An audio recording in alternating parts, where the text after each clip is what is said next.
آج تک موت سے جو ٹکرایا ہے گرنا اسی کا مقدر ہے۔ اجل ہی نے چھوڑا نہ کسرا نہ دارا، بڑے بادشاہ تھے کسرا اور دارا، اسی سے سکندر صفاتے بہارا، ہر ایک لے کے کیا کیا نہ حسرت سے دھارا، پڑا رہ گیا سب یوں ہی ٹھاٹھ سارا، جگہ جی لگانے کی دنیا نہیں ہے، یہ عبرت کی جا ہے تماشا نہیں۔ تو فرمایا حضرت علی نے رضی اللہ تعالیٰ عنہ نے، لڑو گے تو پکڑ مارے جاؤ گے، شکست کھاؤ گے، بھاگو گے پکڑے جاؤ گے، ان فررتم منہ ادرککم، بھاگو گے پکڑے جاؤ گے۔ اب یہ کتنے پہروں میں ہوتے ہیں بعض لوگ، لیکن کیا وہ موت سے بچ جاتے؟ موت تو سب کے لیے۔ لہٰذا کیا کرو؟ الوحا الوحا، الوحا کا مطلب ہے جلدی کرو جلدی کرو۔ کس چیز کی جلدی کرو؟ کہ النجا النجا، اللہ کی بارگاہ میں پیش ہونا ہے، وہاں کامیاب ہونے کے لیے کچھ جلدی کرو۔ اس جلدی میں کیا کرنا ہے؟ تو فرمایا احی قلبک بالموعظہ، دل کو زندہ رکھنا قرآن کے ذریعے سے۔ جیسے پانی سے گھاس پھول پھل زندہ ہو جاتے ہیں، روح سے ہم زندہ ہیں، تو فرمایا دلوں کی زندگی قرآن سے ہے، قرآن سے دلوں کو زندہ رکھنا۔ اخبار بھی تو روزانہ پڑھتے ہیں ہم، یہ کتنے ڈھیر لگے پڑے ہیں۔ تو میرا دل جو زندہ ہوگا وہ قرآن سے ہوگا۔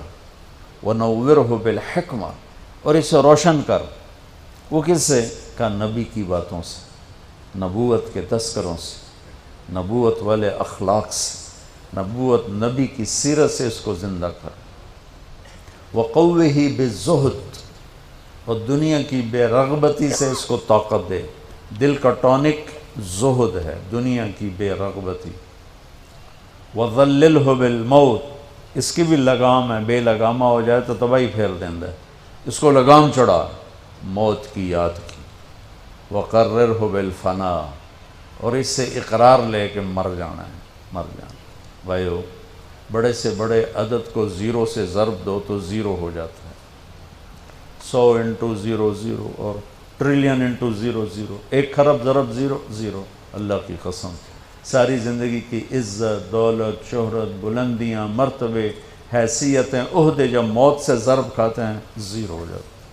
تھوڑی دیر پہلے وہ مولانا طارق جمیل کہلا رہا تھا، اور 1 سیکنڈ کے بعد ڈیڈ باڈی میت، ڈیڈ باڈی میت۔ اولاد بھی نہیں کہتی، اولاد بھی کہتی میت چاہو، منجی چاہو، ہمارے دیہاتوں میں کہتے ہیں منجی چاہو، میت چاہو۔ 1 سیکنڈ پہلے وہ ہے بادشاہ وقت، اور 1 سیکنڈ کے بعد وہ ڈیڈ باڈی کہلا رہا ہے، اور وہ میت کہلا رہا ہے، اور وہ مردہ کہلا رہا ہے۔ کہ ساری زندگی کی کمائیاں جب موت سے ضرب کھاتی ہیں نتیجہ زیرو ہو جاتا۔ صرف ایک ہستی ہیں جن سے پوچھا گیا، باقی تو کون پوچھتا؟ وقت لکم میعاد یوم لا تستاخرون عنہ ساعۃ ولا تستقدمون، تم سب کا ایک دن مقرر ہے، وہ آئے گا تمہیں اٹھا کے لے جائے گا۔ تو اس دن اگر اللہ مجھ سے راضی ہے تو میرے لیے موت سے بہتر کوئی تحفہ نہیں، اور اگر اللہ مجھ سے ناراض ہے تو پھر موت سے خوفناک پیغام کوئی نہیں۔ حضرت طلحہ کا انتقال ہوا تو میرے نبی نے ان کے لیے دعا کی، یا اللہ طلحہ جب تیری بارگاہ میں پیش ہو تو اسے دیکھ کے مسکرائے، یہ تجھے دیکھ کے مسکرائے۔ ہمارے نبی پاک صلی اللہ تعالی علیہ وسلم کو اللہ نے اختیار دیا، جتنا رہنا چاہتے ہیں رہ لیں، لیکن موت آپ کے لیے ہے، موت سے پاک صرف آپ کا رب ہے، باقی کوئی نہیں۔